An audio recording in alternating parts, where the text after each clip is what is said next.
전능하사 천지를 만드신 하나님 아버지를 내가 믿사오며 그 외아들 우리 주 예수 그리스도를 믿사오니 이는 성령으로 잉태하사 동정녀 마리아에게 나시고 본디오 빌라도에게 고난을 받으사 십자가에 못 박혀 죽으시고 장사한 지 사흘 만에 죽은 자 가운데서 다시 살아나시며 하늘에 오르사 전능하신 하나님 우편에 앉아 계시다가 저리로서 산자와 죽은 자를 심판하러 오시리라.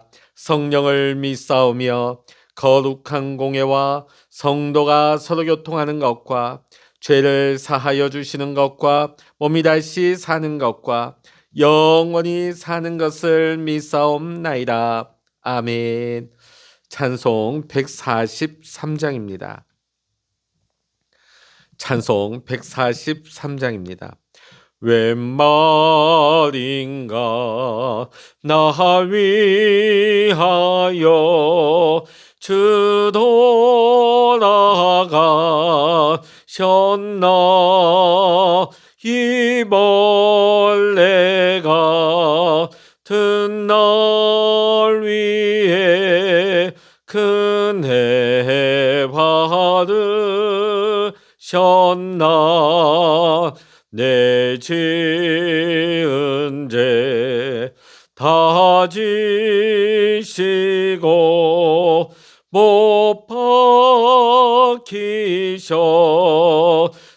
박히셨으니 웬일인가 웬 은혜인가 그 사랑 크셔라 주 십자가 못 박힐 때 그 해돋이 잃고 그 밝은 빛 가리워서 캄캄케 되었네 나 십자가 대할 때에 그 일이고 마워 내 얼굴가 비 못 들고 눈물 흘리도다 늘 흘러도 눈물로서 복 갚을 줄 알아 몸 밖에 드릴 것 없어 이 몸 바치니다.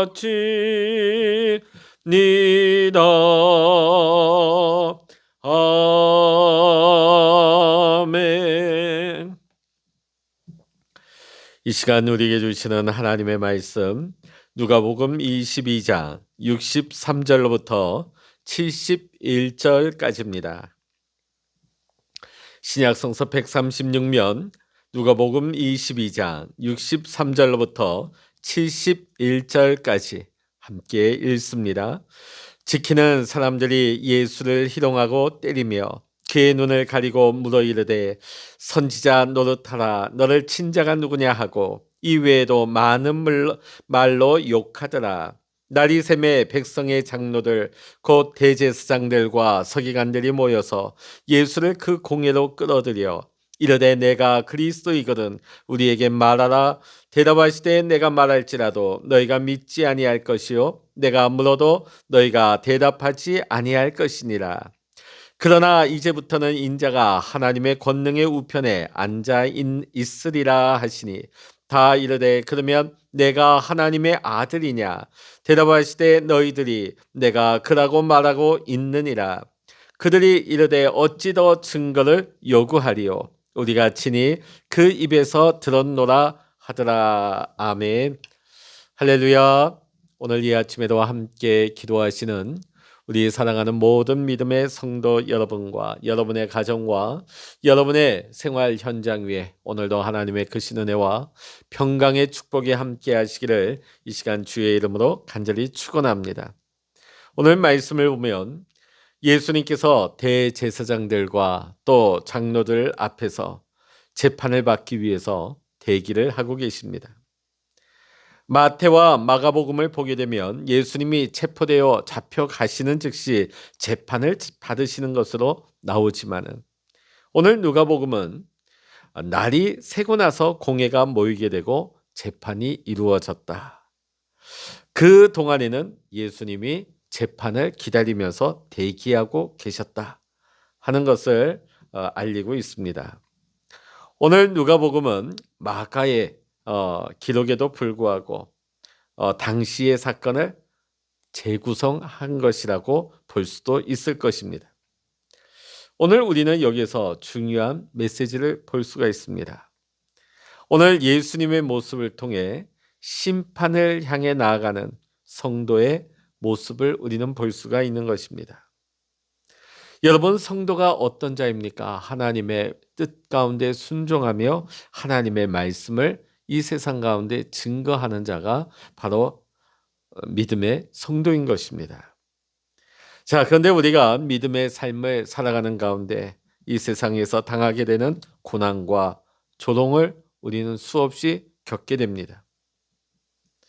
오늘 그때를 기다리게 됨을 오늘 예수님을 통해서 보여주고 있는 것입니다.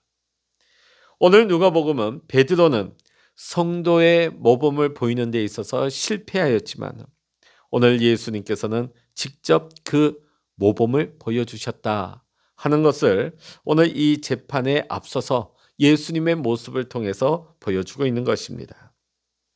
오늘 누가복음은 예수님이 합법적인 공의회에서 재판을 받으셨다고 증거하고 있습니다. 만일 산헤드린 공의회가 밤에 모여서 불법적으로 이루어졌다면 그 공의회를 불법적으로 소집한 대제사장들 또 거기에 소집에 응한 자들의 죄일 뿐일 것입니다.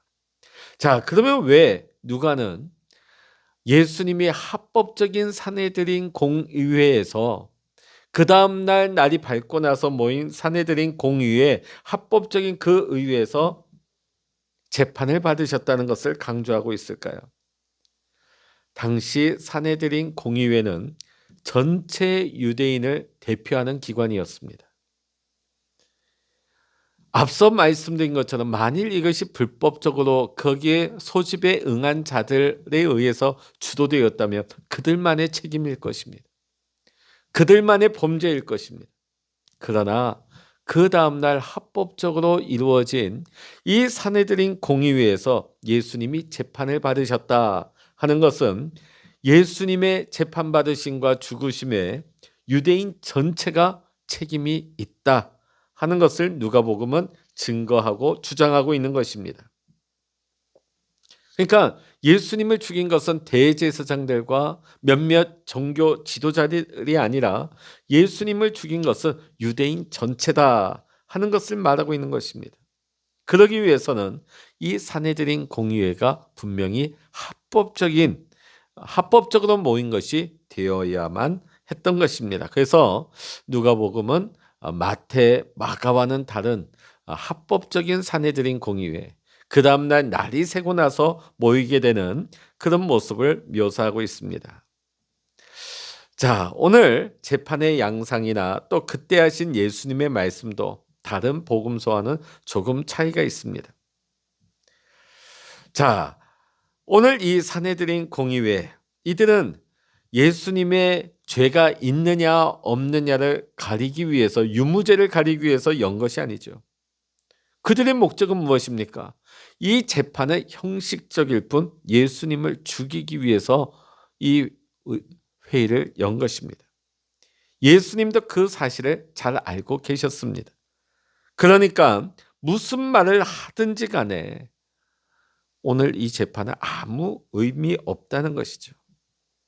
오늘 산헤드린 공의회에 모인 그들이 무엇이라고 요구하고 있습니까? 우리에게 말하라. 자, 거기에 대해서 예수님이 뭐라고 반박하십니까? 아무 의미 없지 않느냐. 내가 무슨 말을 한다고 한들 이것이 이 재판 결과에 무슨 의미가 있겠느냐. 예수님께서 그렇게 말씀하십니다. 자, 오늘 또한 본문의 말씀 속에서 우리가 하나 흥미로운 장면을 볼 수 있습니다. 오늘 누가는 다 이르되.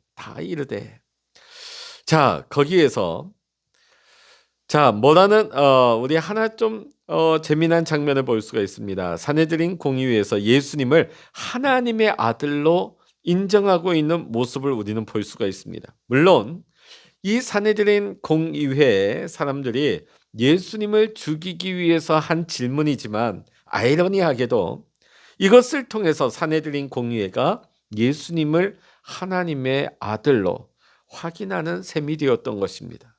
내가 하나님의 아들이냐? 오늘 이 질문은 그러니까 내가 하나님의 아들이로구나 이렇게도 해석될 수 있다는 것이죠. 이에 예수님의 대답이 무엇입니까? 너희들이 내가 그라고 말하고 있구나. 너희들이 내가 하나님의 아들이라고 말하고 있구나. 이렇게 대답을 하십니다. 사실 산헤드린 공의회 회원들의 부지 중에 이루어진 말이겠지요. 그러나 결과적으로는 이것을 통해서 예수님이 하나님의 아들 되심을 산헤드린 공의회 회원들 예수를 잡아 죽이기 위해서 예수님에게 죄를 덮어 쓰이기 위해서 모였던 그들의 입술로 말하게 되었다는 것이죠. 자, 여기에 대해서 산헤드린 공의회가 뭐라고 말합니까? 더 이상 증거를 요구할 필요가 없다. 물론 그들은 예수님을 사형에 처할 충분한 증거를 확보했다는 말에서 이런 말을 한 거죠. 더 이상 증거를 우리가 확보할 필요 없다. 요구할 필요 없다. 자, 그런데 이것을 뒤집어 보게 되면 공의회 회원들은 더 이상 예수님이 하나님의 아들이라는 증거를 요구할 필요가 없다. 이렇게 말하고 있는 셈인 것입니다. 사실 지금 이때의 상황이 어떠합니까? 베드로는 지금 밖에서 이런 예수님이 재판을 기다리시고 이런 산헤드린 공의에서 회의가 이루어지는 동안에 베드로는 자신을 지적하고 자신을 적대시하는 사람들 사이에서 자기 정체성을 부인하느라 바빴습니다. 나는 예수님을 모른다고. 나는 예수님의 제자가 아니라고. 자기의 정체성을 부인하기에 바빴습니다. 결국은 다굴기 전에 3번씩이나 예수를 모른다고 부인하는 부끄러움을 당하고 말았죠.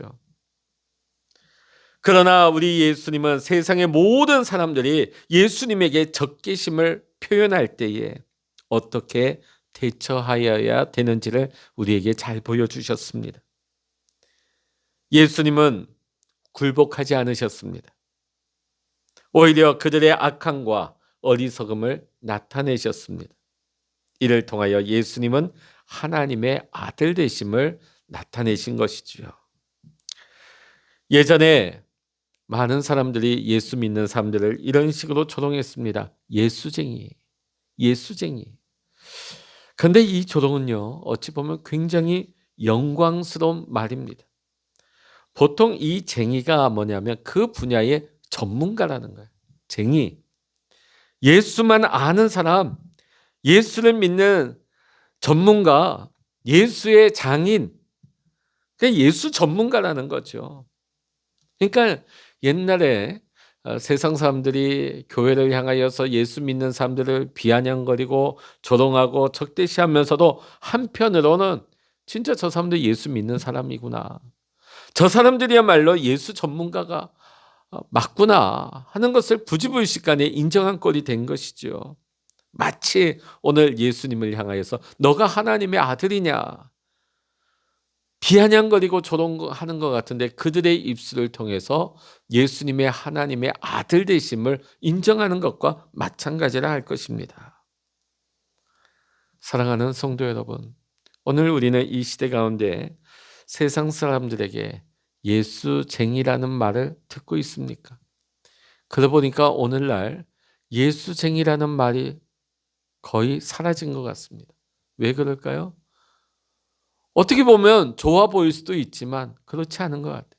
세상 사람들의 눈에 보기에도 우리가 예수님의 전문가로 보이지 않는 거예요.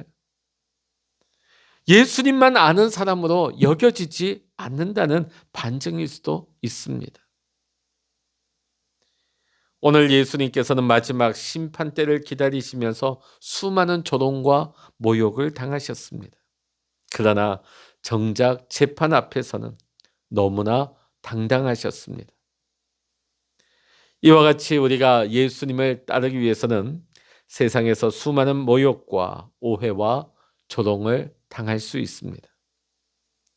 그러나 이 모든 것은 하나님이 준비하신 영광의 자리로 들어가는 과정임을 우리는 기억해야 할 것입니다. 그러기에 우리는 예수님께서 그렇게 하셨던 것처럼 하나님이 주시는 권능을 힘입어서 오히려 예수님을 대적하는 원수들 앞에서 비굴하지 아니하며 오히려 당당하게 성령이 우리에게 말하게 하심을 따라 그들 앞에 당당하게 믿음으로 선포할 수 있는 우리 믿음의 성도님들 다 될 수 있기를 이 시간 주의 이름으로 간절히 축원합니다. 기도하시겠습니다. 할렐루야. 하나님 아버지, 오늘 말씀을 통하여서 또 예수님의 모습을 통하여서 우리가 이 세상 가운데 믿는다는 이유로 수많은 공격과 모욕과 조롱을 당할 때 우리가 어떻게 대응해야 될지에 대해서 예수님은 우리에게 몸소 모범을 보여주셨습니다. 베드로는 그 조롱 앞에서, 위협 앞에서 자기의 정체성을 애써 부인하고 결국은 부끄러움을 당하고 말았습니다.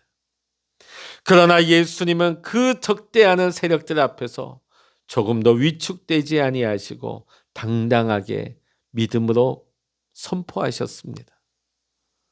오늘 우리 또한 예수님의 이 모습을 본받게 하시고 세상이 예수님을 적대시하며 믿는 자들을 공격하고 조롱하며 모욕할지라도 우리가 타협하거나 굴복하지 말게 하시고 오히려 두려움 없이 담대하게 믿음으로 선포할 수 있는 성령이 우리 안에서 말하게 하심을 따라서 당당하게 말할 수 있는 우리 믿음의 성도님들 다 되게 하여 주시옵소서. 그래서 그 옛날 우리 믿음의 선조들이 들었던 예수쟁이, 이 말을 우리가 세상 사람들로부터 다시 들을 수 있는, 저 사람이야말로 진짜 예수 믿는 사람이야, 저 사람이야말로 진짜 예수님의 전문가야, 세상 사람들의 입을 통하여서 이러한 인정을 받을 수 있는 오늘을 살아가는 우리 모든 믿음의 성도들 다 될 수 있도록 주여 우리를 인도하시고 우리의 믿음을 새롭게 하여 주시옵소서. 오늘도 우리가 기도의 골방에 엎드려 기도할 때 하나님 우리의 기도를 들어주시고 하나님과 교통하며 교제하는 시간 되게 하시고 오늘 이 하루도 하나님의 뜻 가운데서 하나님과 동행할 수 있는, 또한 주님 은혜 아래서 연말을 잘 마무리할 수 있는 우리 믿음의 성도님들 다 되게 하여 주시옵소서. 모든 감사와 영광을 우리 주님께 올려드리며 우리 주 예수 그리스도의 이름으로 간절히 기도하옵나이다. 아멘. 찬양하라 내 영혼아, 찬양하라 내 영혼아, 내 속에 있는 것들아 다 찬양하라. 기도하라 내 영혼아, 기도하라 내 영혼아, 내 속 땅에 있는 것들아 다 기도하라. 주여 일창으로 합심하여 기도하십니다. 주여